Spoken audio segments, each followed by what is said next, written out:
Hey everybody, it's Angus, and I just wanted to review an article that's called Top Evidence-Based Benefits of Journaling for Mental Health. And I thought I would also go over a couple of the exercises highlighted in the Wheels of Life book, which is just a book that's a classic guide to the chakra system. So this week we were talking about the throat chakra and speaking about how it's sort of linked to communication and expression and listening. And so this is just sort of to follow up with that.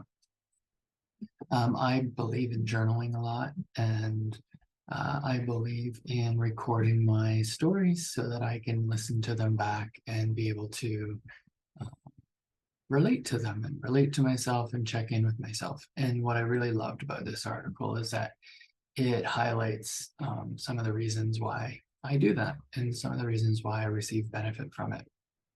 Um, so yeah, this article is called Top Evidence-Based Benefits for Journaling for Mental Health. And I'll just go over a couple of the highlights from it. So it says, why is journaling important? Journaling is a simple activity that has outsized return when practiced regularly. It's been shown to have significant mental and physical health benefits and to improve a person's overall quality of life. So in this post, we're going to examine 5 science-backed benefits for journaling. So number one, journaling for mental health. Journaling can reduce depression and anxiety symptoms. Does journaling help with anxiety and depression? Numerous studies have shown that journaling can reduce overall levels of depression. A 2006 study by Stice, Burton, Behrman, and Rode showed that writing in a journal can be as effective as cognitive behavioral therapy when it comes to reducing the risk of depression in young adults.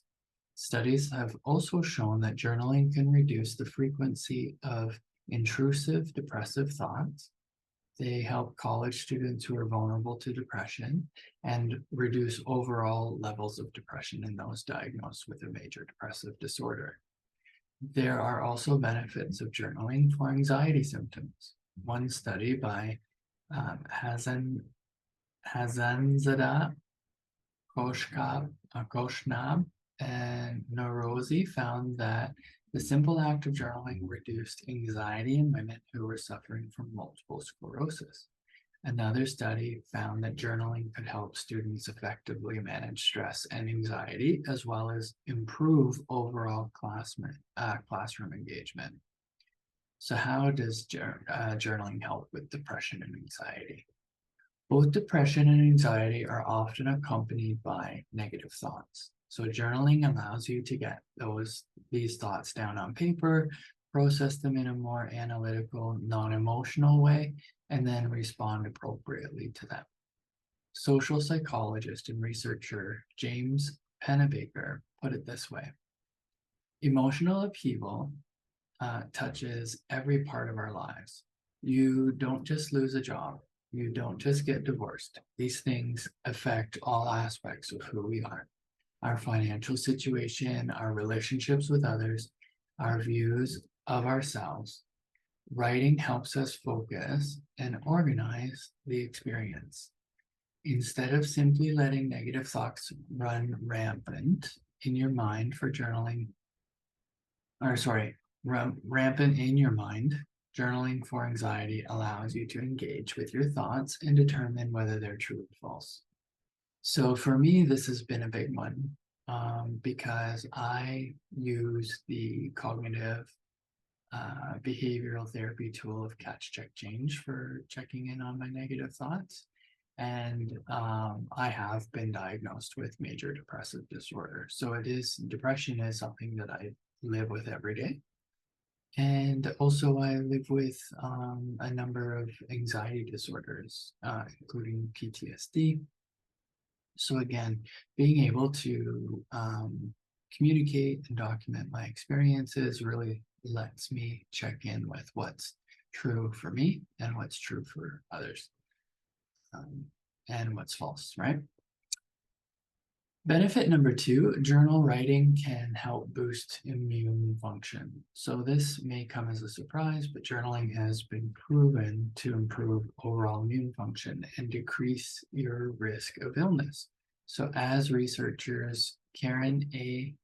Bakey and Kay Wilhelm report, those who journaled for 20 minutes per day on 3 to 5 occasions saw the following benefits. So fewer stress-related visits to the doctor, improved immune system functioning, reduced blood pressure, improved lung function, improved liver function. So how can the simple act of journaling improve your health? Journaling allows a person to develop what's called a coherent narrative of their life. In other words, it enables a person to take the events they experience and integrate them into their overall perspectives on life. This in turn enables a person to think more positively about their life and create a holistic picture of themselves in relations to the rest of the world. It follows that a person with a positive holistic view on themselves is less prone to things like depression and anxiety, both of which can cause a variety of physical health problems. So again, this one really has supported me, because what I have noticed is that by journaling, I'm more accountable to myself, and I'm kind of documenting what my experiences at any given moment. So as a person that had bariatric surgery, my digestive system, like my physical systems, are really kind of new and different and very unique, and can often actually launch me into depression or anxiety based on how I react to physical symptoms. So again, being able to check in with these things, being able to regulate my emotions and my reactions, and to be able to challenge my thoughts, it's actually really kind of supported a better immune system overall. And I've been quite healthy. And with wellness planning, I've actually been able to stay on top of all of the tests that help me stay balanced in that regard. So benefit 3 is journaling helps cultivate gratitude. In addition to helping overcome depression and anxiety, as well as improving overall physical health, journaling has been shown to promote gratitude. So why do you ask, is gratitude so important? Numerous studies have shown that gratitude has specific health benefits. Gratitude is directly tied to things like increased exercise and improved quality of sleep, both of which promote long-term well-being. It has been shown to significantly increase optimism, which indirectly affects both your happiness and your health. So gratitude is tied to reduced levels of depression, making progress towards goals, and making a person more sociable and friendly. So, and then it shares a video who is a PhD and leading researcher on gratitude, sharing the benefits. So when it comes to living a healthy, happy life, gratitude can make all the difference. Journaling allows you to reflect on all the good things in your life, which in turn enables you to be grateful. So when you don't journal, it's easy to forget all about the good things happening in your life and slide into depression or anxiety. So I love this because I practice gratitude and try to cultivate gratitude on a regular daily basis as part of my wellness. This supports me by, again, just being able to have a broader picture at any given moment and not to succumb to the symptoms of what I might be experiencing emotionally or physically. What I love about gratitude as well. So I've been practicing it steadily as a Reiki practitioner since 2007. So because one of the Reiki principles is I will Just for today, I will give many thanks for my blessings. It's a big part of my recovery system as well, and it's something that I actively participate in um, at any given moment, especially when the times are tough for me. So I love that that is science-backed. Benefit number 4, journaling about trauma. Journaling can help with recovery from traumatic events. So it's also been shown that journaling can help a person recover more quickly from traumatic events. Writing things down allows you to process what has occurred and to see the good side of life, even when things are difficult. So journaling also allows you to directly confront the things that you've experienced instead of avoiding them and not taking the time to process them. If you've experienced a death of a loved one, journaling can enable you to effectively grieve in a manner that's both healthy and healing. So as you journal, you can take the necessary time to remember your loved one, process the loss, and begin to move forward. A 2002 study by researchers Provencher, Greg Mead, and Muser also found that journaling can speed the recovery of those who are struggling from various psychiatric conditions. So psychiatric conditions are often accompanied by repetitive, intrusive thoughts that can be difficult to process. Journaling allows you to get those thoughts down on paper, process them effectively, and finally dispatch with them. So yeah, and in my life, and I've experienced trauma on a number of occasions, in a number of ways, and that has an overall effect on my physical and mental health on any given moment, is also a leading contributor to my anxiety and depression. And so what I find is by living authentically and by documenting my lived experience, even if it's not recognized outside of me, it really does help me to process it instead of holding on to it or masking it or avoiding it. So I can definitely back that up. Benefit number 5, keeping a journal can improve memory function. So it shouldn't come as any surprise that journaling can also improve overall memory function. Neurologist Judy Willis says the practice of writing can enhance the brain's intake, processing, retaining, and retrieving of information. It promotes the brain's attentive focus, boosts long-term memory, illuminates patterns, gives the brain time for reflection, and when well guided, is a source of conceptual development and stimulus of the brain's highest cognition. So when you journal, you're both recording and processing the events of a particular time period. And as you do this, you're remembering and reflecting upon the details of the events, which then helps you retain those memories for a significantly longer amount of time. Additionally, journaling allows you to analyze past events and patterns. As you look at your journal over time, you may begin to see particular patterns emerge, whether in your own behavior or in the behavior of others. Once you spot these patterns, you can respond appropriately. So yeah, definitely in my wellness, depending on where I'm at, my memory can be fantastic and I can have long-term recall, but my short-term memory can be really impacted. And so what I have found is by journaling and having different forms of journaling, so like recording, written, visual, photo, like art, that has really helped me overall remember more, and especially remember the parts that I felt that I needed to remember, which again has led to just feeling more present and feeling more accountable and accounted for, which then settles my anxiety and eases my depression for sure. So in conclusion, this article says the many benefits of writing a journal. If you aren't journaling yet, I hope these 5 reasons encourage you to start. So journaling is incredibly beneficial, both mentally and physically. It enables you to process the events you experience, which leads to a healthy and holistic view of yourself.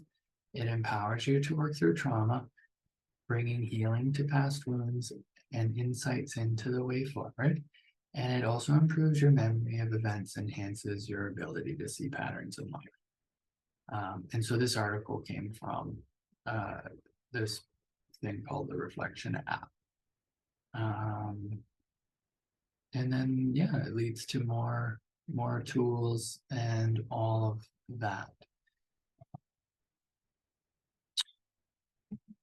And then, so from this book, Wheels of Life, Judith, when I looked up, there's some chakra 5 exercises. So again, we were talking about the throat chakra and the benefits of like, and how we open that chakra and how we communicate it, right? So it was talking about listening and active listening. It was talking about verbal communication and chanting, different ways to create that vibration. And so so a couple of the exercises that this book recommends is like playing charades. So taking a block of time, this one says like an hour, and working with somebody, and basically you just act out your communication. So you don't verbally speak at all. Everything that you want to communicate, you just do it through physicality. It also talks about having vows of silence, so making it intentional to take time to actively listen to the world around you and to, tune into the hearing part as opposed to the verbal. Voice recording, so make a recording of your voice during ordinary conversations. See how much you talk and how much you listen, whether you interrupt or falter in your speech. Notice your tone of voice. If you didn't know this person, what would you intuit about from the voice? And so that, again, as a journaling out loud practice, recording that, just having everyday conversation, talking about what's coming up in the moment has really been a great benefit for me to be able to do those check-ins later on. And then there's like a neck roll exercise, and so that can help. So the neck is the narrowest part of the torso. So much of the time it acts as a filter between the abundant flow of energy between the mind and the body. So this causes it to be extremely subject to tension and stiffness. Loosening the neck is an essential part for any work on the fifth chakra. And so it goes on to give directions. So it says, lift your head up away from your shoulders and then slowly roll your head in a circular motion, stretching your neck. Stop at any point that feels tense or uncomfortable and massage with your fingers. Pause in the tight places until it relaxes some and then move on. And it says, go both clockwise and counterclockwise. So if I were to demonstrate that now, head up, and then I'm just going to forward.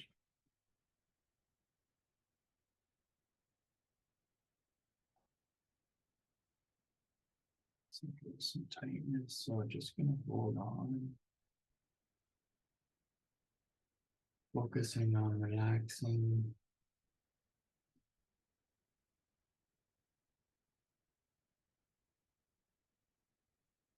Remembering to breathe. Some tightness.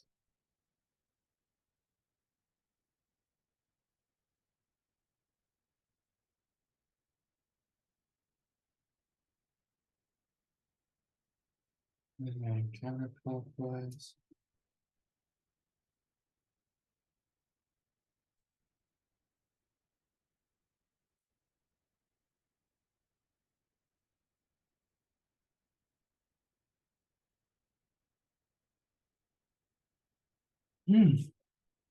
So just repeating that a few times is a great way to check in with the physicality, notice any tension. I'm super aware of the tension in my shoulders now and my neck, so that gives me an opportunity to take a few minutes of breathing. I might do some stretching, I might get up and walk around a little bit. Just get in tune with myself and release some of them. So hopefully that has been helpful, and looking forward to seeing you on Sunday when we take a look at the third eye chakra. All right, take care, everybody.